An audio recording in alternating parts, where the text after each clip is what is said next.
How are you doing today, sir?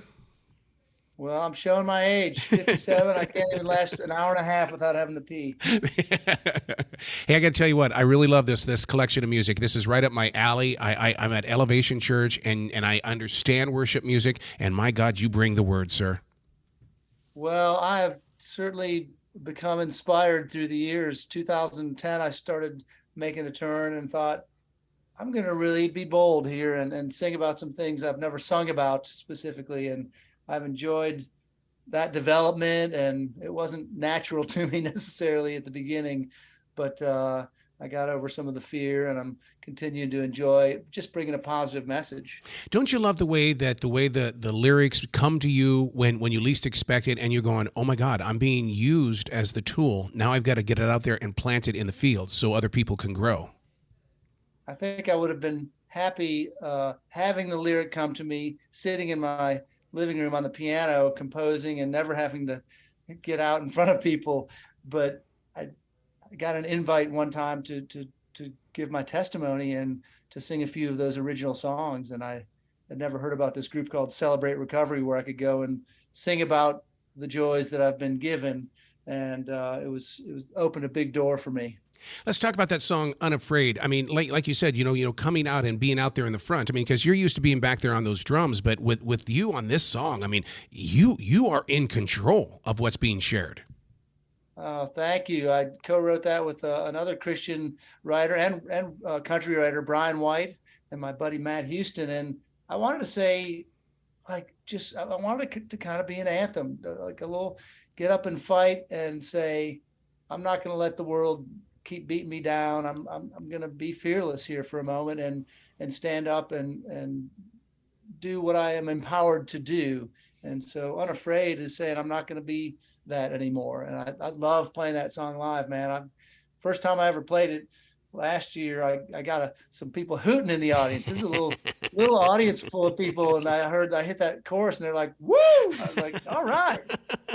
Well, isn't it to record music like this? Isn't it part of the relationship that we're basically being called to, break down the four walls of the church, to get out there on the streets, to sing the language of the street in a way that they can say, "Woo!"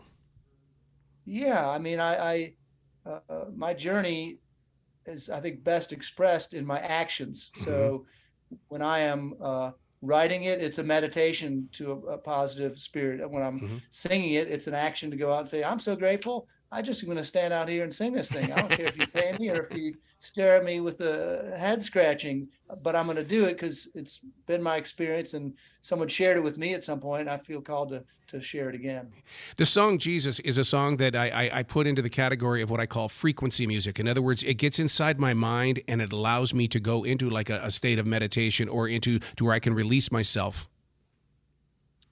Well, that's a good one. It's a little more intimate feeling. One of the first songs I ever wrote as in that category, and you know, boy, it's a meditation. That one's like a quiet and nice little flow to it, and it almost never saw the light of day. It was one of the first I wrote in the 2010, 2011, and it's lasted that long at the piano, and finally unearthed itself onto a CD.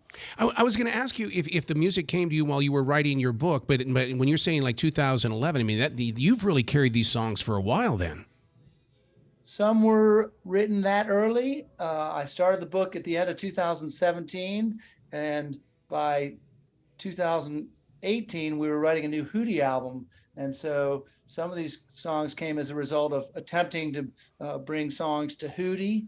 The song I See Heaven on Earth is an example of one that I really loved, but it didn't have an appropriate feel for a Hootie release. Yeah. So you keep it as your own, and then it becomes something more specific. And the song Good to Get Back, for instance, I thought, yeah, I'll write the song with the band in mind. Again, it just didn't make the cut, but the message is hopeful, positive, and that's where I like to stay. That's my lane. Where did you have to go mentally in order to release the music? Because even I host several different podcasts that really, take it to the God level as well as the inspirational level. But dude, it took me a long time to say, okay, this is what I'm going to be doing.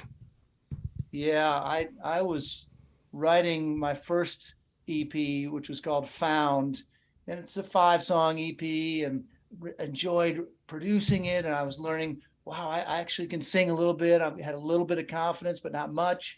And then I got an invitation to go play it. And I'm like, oh wait, I have to do this in front of people. I thought I can do it here at home and in the studio, but I really got to go out in front of people I don't know and say I love Jesus. That was a come to Jesus moment, if you will. Well, the song "I See Heaven on Earth," you have this sounds like one of those come to Jesus meetings too, because I mean, a long cold winter in the dark. I know what those nights are about. Originally from Montana. It's coming out of a spiritual or even physical state of darkness where your life is frustrating. It's Yep. secrets. For me, it was addiction. It was the darkness of that just you're not doing it right, and that's a hard period. So yeah, it's coming into spring. It's saying I'm going to flower like a flower.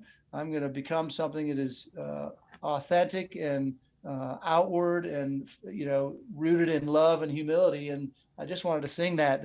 And also it's sort of it's a statement to say, be careful getting caught in the 24-hour news cycle. There is a lot of exciting things there, no doubt, but the heaven that we talk about being available, I think we can have it here Right. if we start finding those things. There's beautiful miracles happening every day. Why are we talking about those? Faith-based movies have changed since when they first started out, and I think that faith music has changed as well. And you're definitely showing your leadership in this and bringing it out. And being from the South here, I mean that's part of our soul as well as our soil. Is that you bring forward the energy of the creative energy. Yeah, I find that there's a lot of people that are doing what I'm doing, and that have come before me, Mm-hmm. and so there's a high bar of people that have just done it so well to get the message out there. And I just know the intimate groups I get to go in front of and talk about my faith. That's my journey. That's what it's meant to be. There was a time I dreamed of filling coliseums with 20,000 people like Chris Tomlin has done, and casting crowns. And I realized, you know what? That's just not my journey, and I'm going to do it this way and be thankful for it. Well, yeah, because I mean, you make that connection even with the song "Bow to Him." I mean, there's such there's an edge to it, but at the same time, and I feel like there's an EDM edge to it, but you're getting inside my thinking process. The ideas and the principles that I write about are quite common.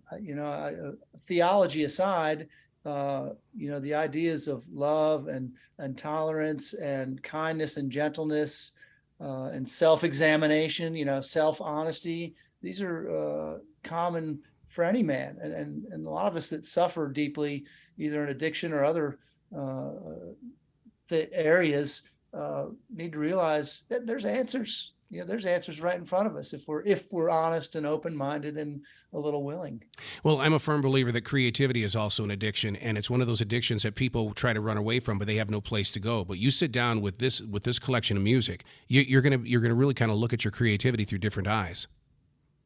Yeah, it's another thing in life we have to balance. I've been raising a family here with my wife, and that has had to be the most important thing. And while there are times where I want to zip out and go sing to the world, I need to realize my creativity is a great thing for me, but I also have to balance it. Yep. Yep. So what's next, man? Are you going to do small little venues or anything like that? Are we going to see you in a church like Elevation? I get to go around and do a couple different things. I'm still creating what I think might be a fun show for a lot of people, so I get to go to recovery groups. I can do some Good. church gigs. I've also been visiting a bunch of bookstores because I can go there with my acoustic guitar, give a general message of hope and transformation, lure people to the book and to the EP, Yep. have some interaction, which is important to me, Q&A. To people have great questions and great stories and their own tie-ins to the Hootie story. So I'm going up to Raleigh soon. I'll be up there talking to Celebrate Recovery, and I'll be doing a bookstore event, going down to the coast down there. And obviously the Southeast is where a lot of us started in the band. So I've got some good ties to Yep. some communities here that I'm going to stick to. And hopefully, maybe Elevation Church will call me one day too. Absolutely. They bring it. They've got a campus here in Columbia, South Carolina. We've attended, and it's brilliant. Absolutely. Well, please come back to this show anytime in the future, dude. I mean, we're Carolinians. We hang. We share each other's stories, and we help build things. Well, I'd be proud to be a guest anytime. You know where to find me. Absolutely. Well, you be brilliant today, okay, sir? Thank you. Have a blessed day.